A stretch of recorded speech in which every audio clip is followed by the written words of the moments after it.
King and pawn endgames are the most useful endgames to know for players of all levels, especially beginners and improving players. In today's video, we'll be learning king and pawn endgames, and by the end of this video, you'll master them and you'll be able to win many more games. So let's begin. This right here is the most fundamental endgame position in all of chess. It's a pawn and a king versus a lone king. White's aim is to promote the pawn and checkmate the black king. Black's aim is to prevent that and to secure the draw. Here it's white to move. And although it may look like black can easily draw because it can stop the pawn, that's not true. Because since it's white to move, white can win. But how's that possible? It's possible due to a term called opposition. Opposition means, let's say king e4 is played, opposition intends to prevent the opponent king from moving forward. So here the black king can't move forward to come close to the pawn. It has to stay back here and be far away from the pawn. So the white king and pawn can go together. After king to e7, we take opposition again. See, we don't play a move like king to f5 or king to d5 for no reason when we can get opposition, because if you play this move, black plays king to f6, and although this is still winning for white, it's a bit more annoying. So we'll take make it easy for ourselves and we'll play king to e5. After king to f7, let's say, black is tired of moving backwards and wants to play a move like this so that maybe it can go around this way and win the pawn in the future.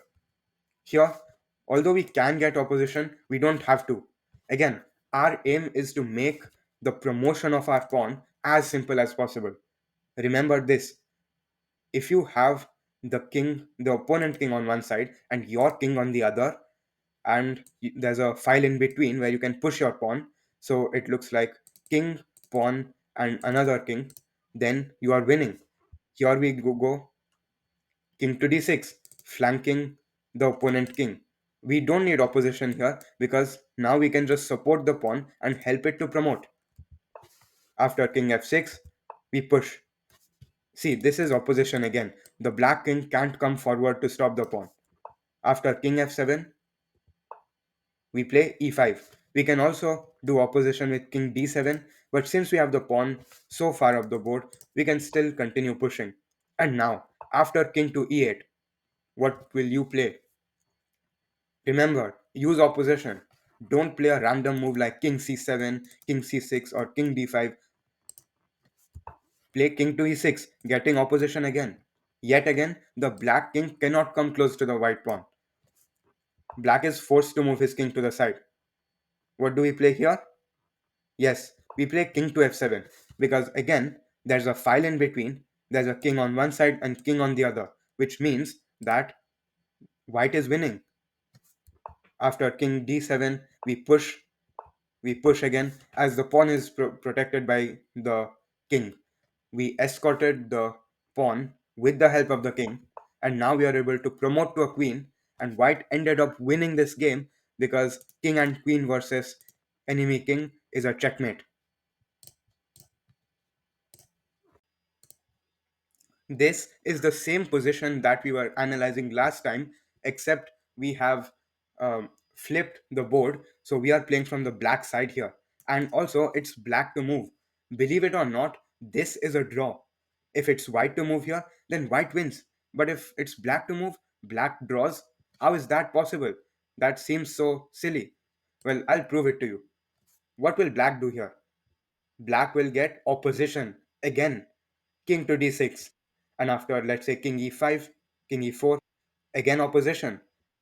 We just keep getting opposition, and the second the pawn moves forward, we step in front of the pawn. Now here's a mistake that some players might make. They'll think that, okay, I just have to step in front of the pawn, and they'll play king to e7. But can you see why this is such a huge blunder? It's because white can get the opposition with king to e5. And we have analyzed this position a few minutes ago, and we know that white is winning because white has the opposition. If we go king e7, king f6, and it's a pawn, it's a king, a pawn, and a king, which means white is winning. So we won't go king to e7 here. Instead, we'll go king d7. Now white can't get opposition because there's a pawn in the way. If white tries to play king c5, then we simply push our king and win the pawn, which will lead to a draw. But what if white's king goes back and tries to come around this way? Don't worry. Again, we get opposition. It doesn't matter if there's a pawn in the middle. It's still opposition as you are preventing the white king from moving forward. After king f3, what do we do here? We don't go king to d4 thinking that we'll win the pawn because then king to f5. And white has the opposition here as we can't come close to the pawn and the pawn will just push with the help of the king. We go king to e6. Again, staying in front of the pawn. We don't want to get out of the line of the pawn unless we are getting opposition. King f5, it's your move now. What will you play? If you said king f6, you are correct because we are getting opposition yet again. Some players will think, wait, white will just play e5 and we won't have the opposition anymore.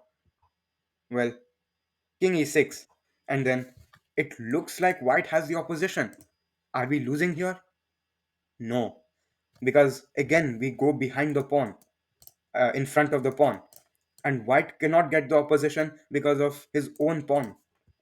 After king d5, king d7, opposition, pawn push, king e7, and after white thinks they have opposition and they are winning, we go in front of the pawn, king d6, opposition again. It's that simple. Just keep getting opposition and keep staying in front of the enemy pawn. After pawn push, king e8, the only option for white is to play king to e6 and get stalemate, which is a draw, as the black king cannot move anywhere. If white moves, then it's still a draw. When I first learned king and pawn endgames, I used to think that even this position is a win. This is white to move, and didn't we see that if white has the move and has an extra pawn, white is winning? Even I thought that this position is winning. But as it turns out, it doesn't matter whose move this is, it's still a draw. Why is it a draw? Because it's an edge pawn here. Let's say white gets opposition, black's king will just go to the h8 square. If opposition occurs again, black will play king g8. Let's say you think that, okay, I can win this, and you start pushing your pawn. What black will do is that they'll just keep moving from g8 to h8 and will be extremely close to the promotion square of the pawn and will simply not let the pawn promote. Let's say you push the pawn, king g8, you try to get the opposition, it doesn't matter. King h8. After you push the pawn and push the pawn, it's a draw yet again. Okay, I want you to remember this. If there's a pawn on the edge of the board and it's just two kings, it doesn't matter whose move it is. If the lone king, which doesn't have any pawns or pieces to help it, can go to the promotion square of the pawn, let's say h8 was the promotion square here, then it's a draw. I have moved to a new recording area where there's more light. Anyways, we now will be moving on to a more advanced endgame concept known as the rule of the square. The rule of the square, that doesn't sound like a chess concept. It sounds like it's a mathematical concept. Don't worry, I'll make it simple for you. This rule is used to determine whether you can promote the pawn or will the king be able to stop the pawn from promoting. What you will do is you will visualize or draw an arrow from your pawn to the 8th rank or the first rank if you are black, uh, because you'll be promoting on this square which is on the 8th rank. You'll draw a diagonal directly there. You can't draw a diagonal from, let's say, a4 to h8 because it's not a straight diagonal. Okay, after this diagonal you will draw a downwards diagonal from that square to, in this case, e4. Why e4? Because e4 is on the same rank as this a pawn here. I can't draw it from e8 to Let's say I can't draw this because the pawn is not on the second rank. Here to here, here to here. Then I draw another diagonal from this square to the promotion square. After this, I simply connect all of the corners and we have formed our square. This seems complicated, but once you practice it, you'll be able to visualize it in your head and you'll be able to do it in just a few seconds. But what's the point of this square? Well, here's the thing. It's right to move here. According to this rule, if black's king is either on the edges of this square, so this square, this square, this square, this square, this square, anywhere on the edges, or if it's inside the square, like all these squares, then black's king will be able to stop the pawn from promoting. But if the black king is outside of the square, like here it's not even on the edges, it's just completely outside the square, then white should be able to promote the pawn without the black king stopping it.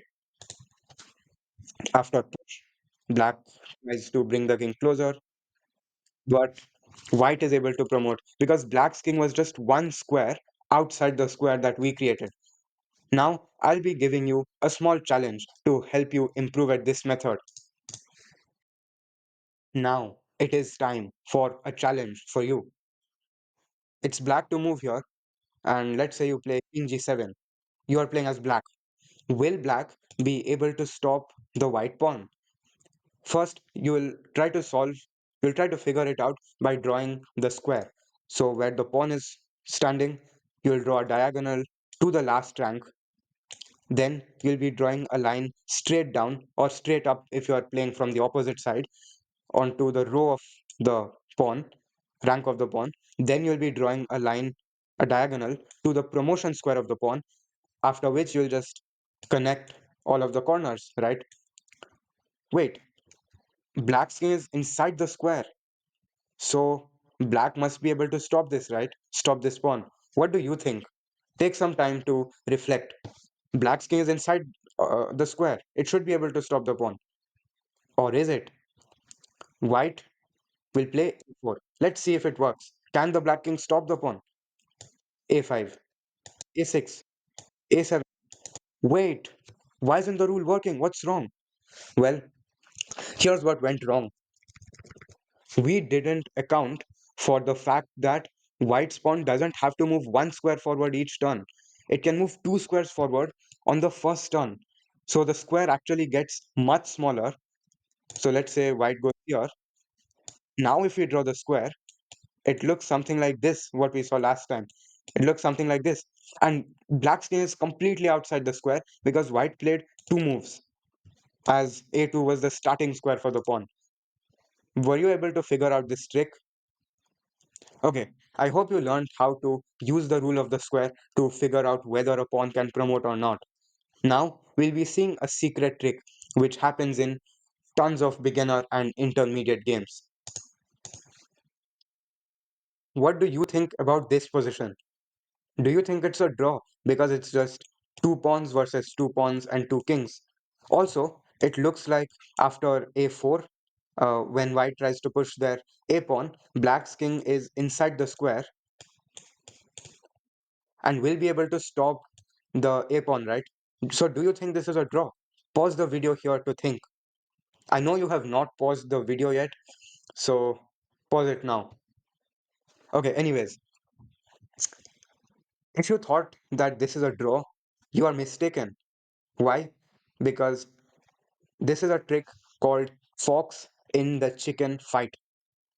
Fox in the chicken fight and chess, they don't seem similar. What is fox in the chicken fight? Alright, think of a chicken fight as a fight between pawns. So this is a little fight between pawns. They may fight in the future. And this is a fox, which is a passed pawn.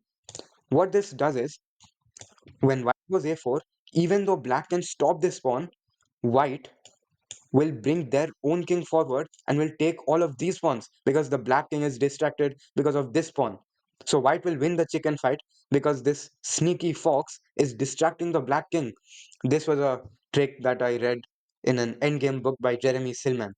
Okay, so black goes here to stop the pawn, push again, black goes here, we push again, black tries to stop, but what do we do here? King f4. When black captures, now we just go king to f5, and this pawn cannot be protected at all. What will happen is, after this, white gets the opposition like this and will be able to promote to a queen. So this sneaky little fox distracted the black king and helped the white king win this fight and to promote the pawn. In this video, we learned opposition, rule of the square, and fox in a chicken fight. The next time you get into a king and pawn endgame situation, think about these three rules, remember them, practice them, implement them, and play them, which will help you get a favorable result. Thanks for watching the video. Train to win. Bye.